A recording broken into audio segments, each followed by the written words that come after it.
langsung sekali.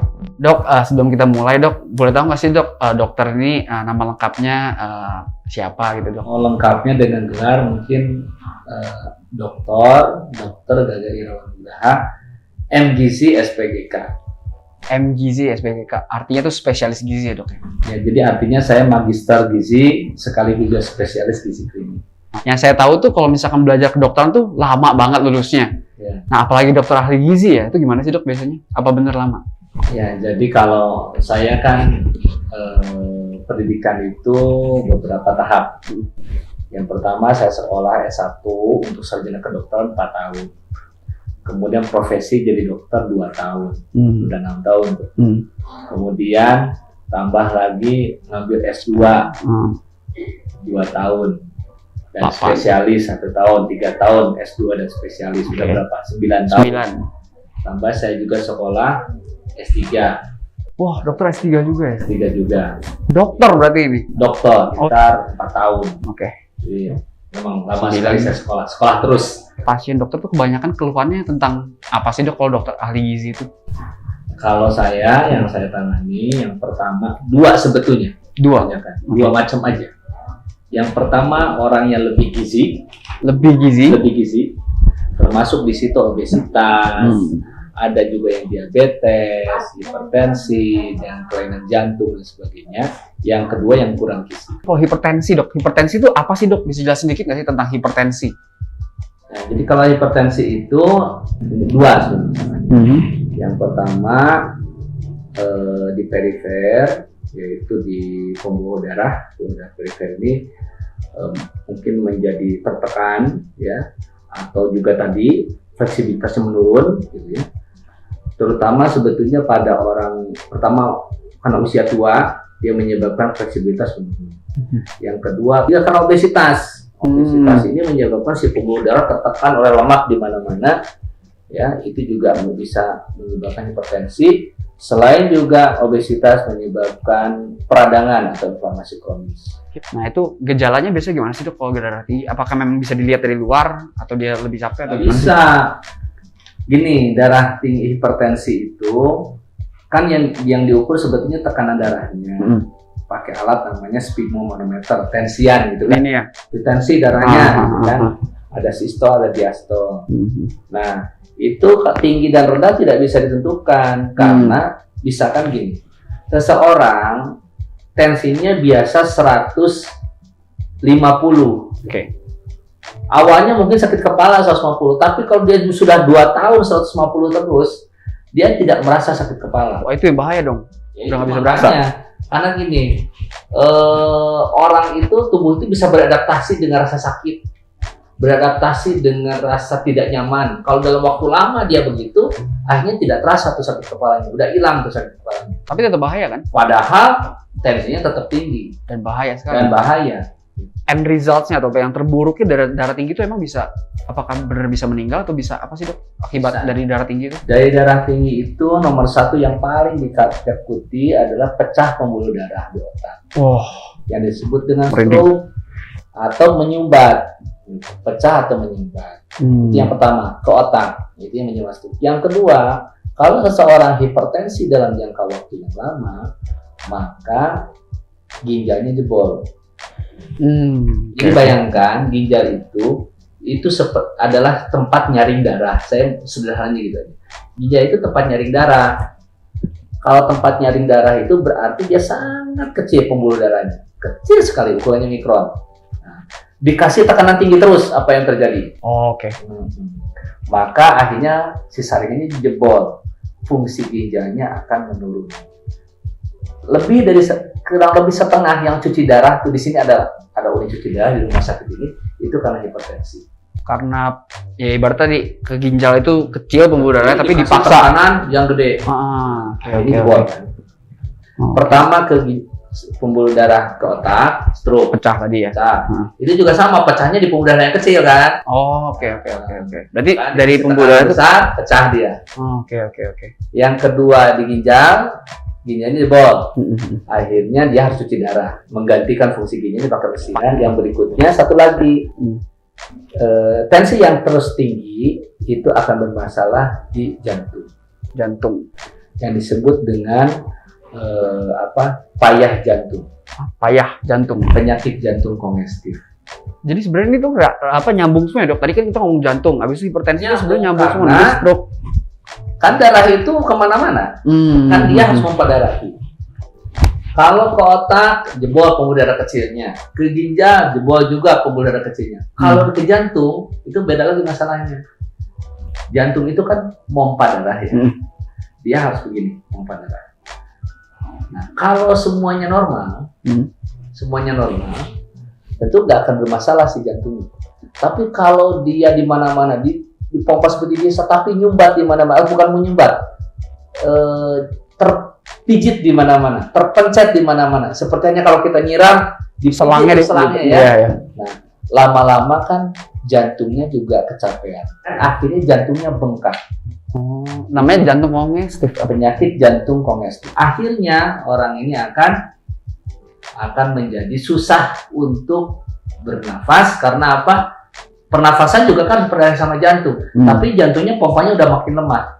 Jadi penyakit jantung itu dua yang besar. Pertama pembuluh darahnya yang masalah, yang memperdarahi jantung, itu jantung koroner. Yang kedua lagi payah jantung. Cairannya ya? Bukan cairannya, kalau payah jantung, si jantungnya nggak bisa memompa dengan baik. Tapi itu diakibatkan karena tersumbat itu. Awalnya hipertensi. Jadi tekanan darah tinggi, sama juga penyumbatan juga ya. Jadi ada dua ya? Ada dua. Jadi benar pembuluh darah tuh penting banget berarti dok ya? Ya. Bisa ngaruhin semuanya ya, tersumbat sedikit kayak tadi ibaratnya si selang dipencet ya. Jadi si jantung bakal bengkak gitu ya dok ya? Betul. Oke, tadi berarti hipertensi itu darah tinggi ya. Bisa berakibat ke otak, pecah, yang disebut stroke, atau ke bawah ginjalnya jebol ya. Oh, itulah ya. Oke. Sekarang tadi bilang ke otak itu stroke dok ya. Nah kalau stroke itu juga sama berarti dok, gara-gara tadi itu hipertensi dok ya. Ya, gara-gara hipertensi itu tadi. Pertama karena hipertensi tekanannya tinggi, yang kedua pembuluh darahnya nggak benar. Kalau kolesterolnya tinggi, tinggisannya tinggi, gula darahnya tinggi, kolesterolnya tinggi, itu mempengaruhi pembuluh darah juga ya dok. Betul. Jadi kan itu tadi pokoknya masalahnya dua aja. Iya, pembuluh darah dan sama cairnya. Selalu gitu. Kita orang awam tuh kalau misalkan dokter jelasin tentang pembuluh darah, dulu mas saya nggak gitu peduli gitu, tapi setelah dijelaskan gini bahwa pembuluh darah tuh punya peran yang sangat penting untuk semua organ tubuh kita, ternyata gitu ya dok ya. Karena kan semua fungsi yang ada dalam tubuh kita diatur sama otak, memori, kesini-sini semua, perasaan kita, memori kita, kemudian juga fungsi luhur ya. Orang bisa malu, punya rasa bangga, itu karena otak. Berarti ada jutaan di sini nih. Wah, segala macam. Intinya karena dua hal tadi itu yang saya lakukan sama cairan itu tergantung dia bisa pecahnya di mana. Yang penting di otak. Yang entah itu otak menyambung ke tangan, entah itu otak menyambung ke organ-organ lain gitu ya dok ya.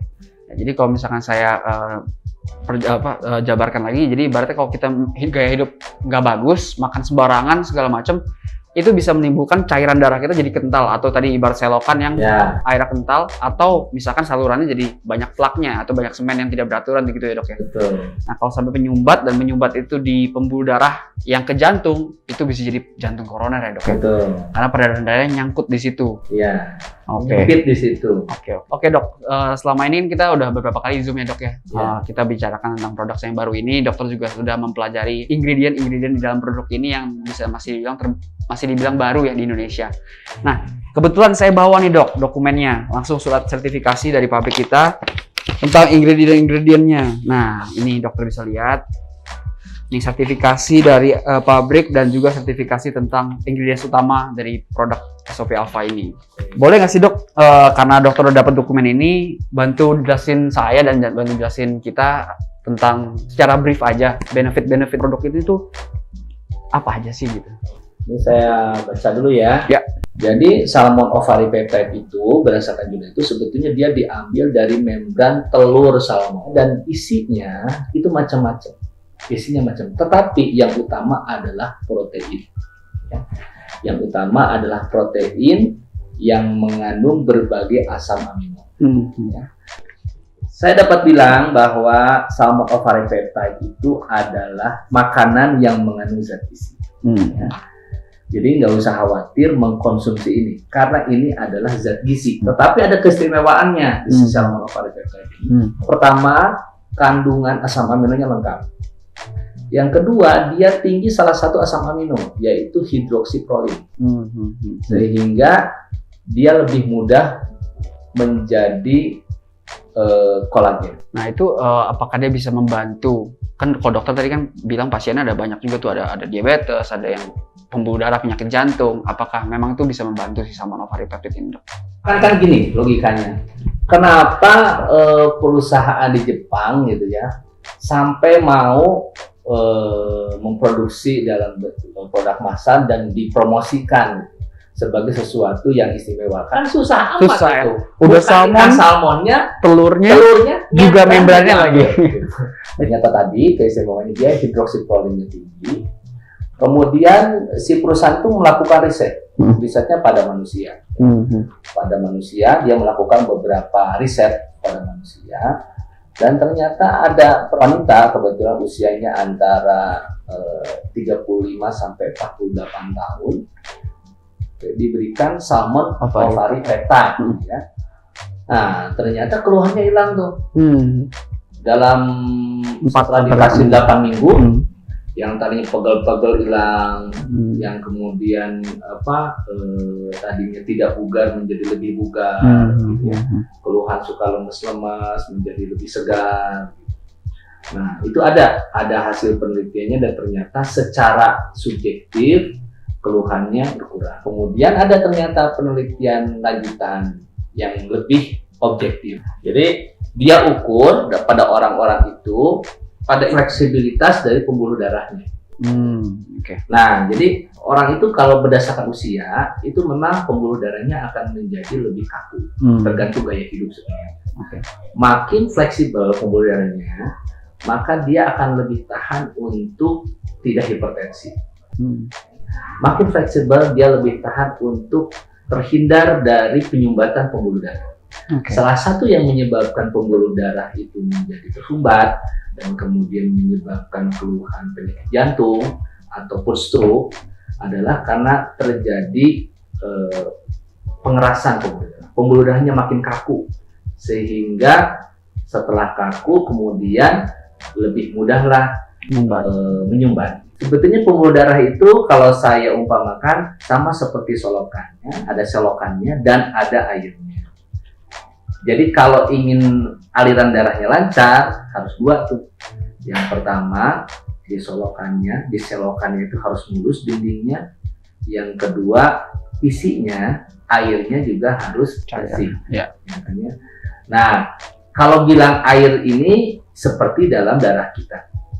Kalau darah kita ini kolesterolnya tinggi, trigliseridanya tinggi, gula darahnya tinggi, sama seperti air selokan yang kental, yang mengandung banyak sampah, sehingga kemudian bisa terjadi penyumbatan pembuluh darah. Nah, kembali yang tadi ya. Nah, hasil penelitian si salmon ovari peptide ini ternyata setelah dikasihkan selama 8 minggu, si pembuluh darahnya menjadi lebih lentur, gitu. Padahal orangnya sudah mulai agak tua, dari mulai 35 tahun kan tadi sampai 48 tahun ya pada wanita. Nah, si pembuluh darahnya ternyata terbukti lebih fleksibel, jadi lebih lentur, sehingga tentu saja membantu untuk menghindari terjadinya penyakit jantung dan stroke sebetulnya. Jadi hipertensi. Dan jadi sebenarnya yang membuat kita sehat itu adalah gaya hidup. Kalau seorang makannya tidak teratur, kemudian sembarangan, yang pertama itu akan menyebabkan darah kita akan kental, atau seperti tadi naik, sudah naik, gula darah naik. Yang kedua, kalau itu terus berlanjut, salah satu cirinya yang paling gampang berat badan naik terus. Nah, ini akan menyebabkan keadaan yang disebut dengan inflamasi kronis. Peradangan di seluruh tubuh. Nah, inflamasi kronis ini itu ngerusak pembuluh darah. Dan itu bisa dibuktikan di uji klinis tadi, ada uji klinis ya, dok, riset manusia ya, dok ya, yang diberikan salmon ovari peptide dalam 8 minggu itu bisa lebih fleksibel pembuluh darahnya. Nah, kalau saya baca dari hasil penelitian yang dia lakukan ini, nah, pemberian salmon ovari peptide itu akan membuat pembuluh darahnya, bukan berarti melepaskan plaknya, tapi membuat dia menjadi fleksibel. Yang tadinya sudah mulai kaku-kaku itu akan berkurang kekakuan. Ada ininya nggak dok? Ada risetnya nggak dok? Dokter bawa risetnya nggak?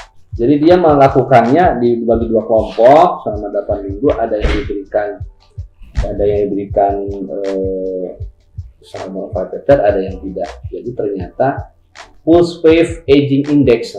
Jadi pulse-nya Lebih cepat. ya menjadi lebih baik, indeksnya menjadi lebih baik. Ya. Jadi kalau indeks ini makin meningkat, berarti makin fleksibel pembuluh darahnya. Oh. Tapi kalau dia makin turun, makin kaku. Oh gitu. Oke. Ternyata menjadi lebih baik. Berarti ini udah objektif kan dok ya? Kalau tadi kan kita kan lemas atau capek itu Iya. kan subjektif. Kalau ini berarti objektif ya. Ada datanya bahwa diberikan salmon ovary peptide, pembuluh darah menjadi lebih fleksibel atau membantu pencegahan jadi kaku. Ya, membantu. Jadi sehingga secara tidak langsung membantu mencegah penyumbatan dalam pembuluh darah ya dok ya. Tuh, membantu mencegah masalah pada pembuluh darah. Oke guys, thank you udah nonton. See you di video edukasi berikutnya.